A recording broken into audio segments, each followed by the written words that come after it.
Patrick Hayes and diversity, that's a large territory, and I could probably come up with a lot of cliches. I think the most important thing is that it was something that was lived every day and not just some wonderful words or a catchy phrase.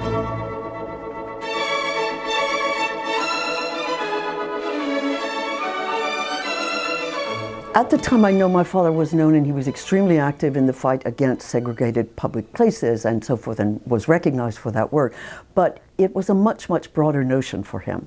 From the very beginning, he presented extremely well-known artists like Toscanini and Maria Callas. He also presented very young, unknown artists. So diversity for him, without a doubt, was something he lived every day, but it was something perhaps much, much broader than what we might think of first now in terms of exclusion on the basis of race or religion or color. Jesse Norman studied at Howard University.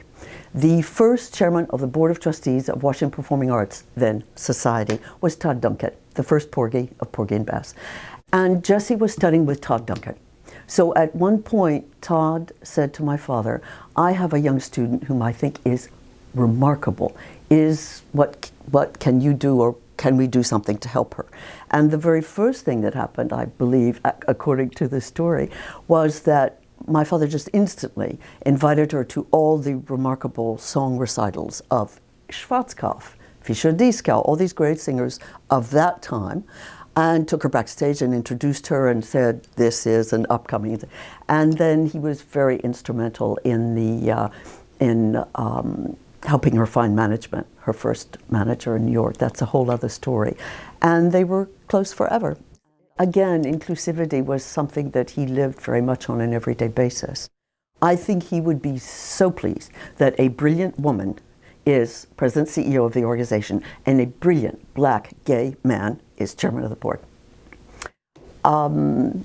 And it's not just about inclusivity, but in addition to all the work he did in terms of desegregation and so forth, that, again, it was much, much broader than that. So at the time, I remember there were no women members of the Cosmos Club, of which he was a member, which he thought was absolutely unconscionable.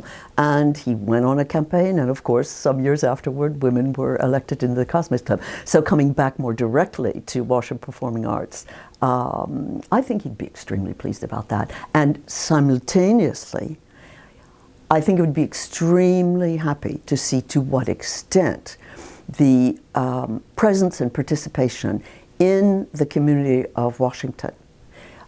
First of all, the presence around town, because there's so many more venues that are being used for presentation. I think the fact of the gospel choir, of the young artists that perform here, there are many ramifications to that. I think that would give him great joy.